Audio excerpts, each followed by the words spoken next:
Hello, this is a video lecture for American College of Healthcare Science on the herb Motherwort Leonurus cardiaca. Motherwort is part of the Lamaceae family, and it is a wonderful cardiac tonic. It is used for a lot of menstruation woes. It's just an all-around great and useful herb to have in your kits. All of the above ground parts of the plant is used. This is what Motherwort looks like. And this wonderful little monograph states that it's a perennial, red to purple, pink or white flowers, June to September, grows in waste areas, in fence lines, and along paths, widespread in Europe, cultivated in the northern United States. Motherwort has been used in limited fashion to treat nervous disorders of the heart, respiratory congestion, and as a general calmative. Caution, some people may develop dermatitis after contact with the plant. This is what the plant looks like. Motherwort contains bitter principles, flavonoids, tannins. It's got a lot of active constituents that are useful for different therapeutic actions. It's been used as an analgesic. It's definitely great as an anti-anxiety infusion. It's an astringent, cardiac tonic.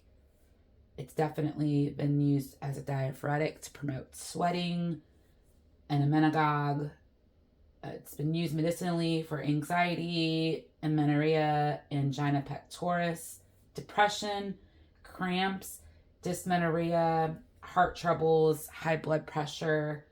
Traditionally, it has been referred to as the herb of life because of all of its wide ranges of uses. It's a great tonic to have.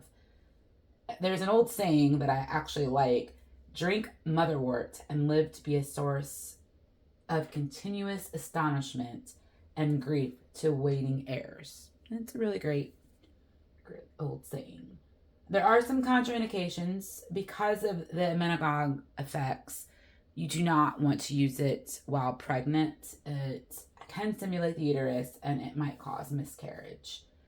Because of the also sedative properties to the central nervous system, you want to avoid use before surgeries or taking it in conjunction with any type of prescription-based sedative. I have used Motherwort with a chamomile or a lavender tea. It's really great. It is good as a tea. It's good to use as an extract. Today, I'm going to do a brief demonstration on a tincture. I like to make tinctures of most of my herbs because, for one, it has a great shelf life. Two, it's easier to take. You could just put a couple of droppers in water or your favorite beverage instead of having to actually brew and steep a tea. And I think that in a tincture, you get a very good concentrated benefit of the active constituents. Here's what Motherwort looks like. It's full of colors in its dried form. It doesn't have much of an odor. It smells very woodsy for the herb. Tinctures, you can use it dried or fresh. Fresh, of course, you want to fill, about 2/3 full. I'm going to do probably a half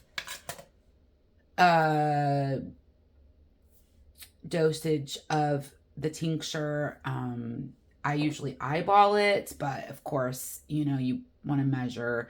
Normally, you would fill the half of this jar up with the dried herb. I'm going to be filling it up with just the bottom layer. I got pretty packed in here.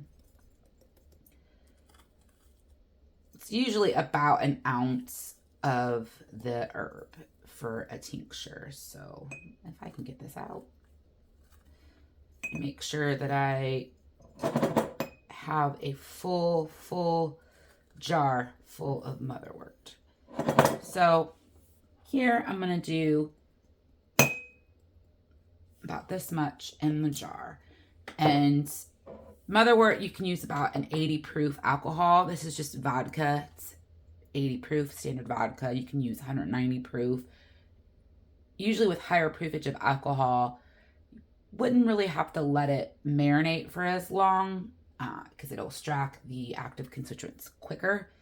80 proof, probably anywhere from 2 to 4 weeks. I like to keep my tinctures for 6 to 8 weeks and even longer. If I'm not in immediate use of them, 6 to 8 weeks is usually my go-to.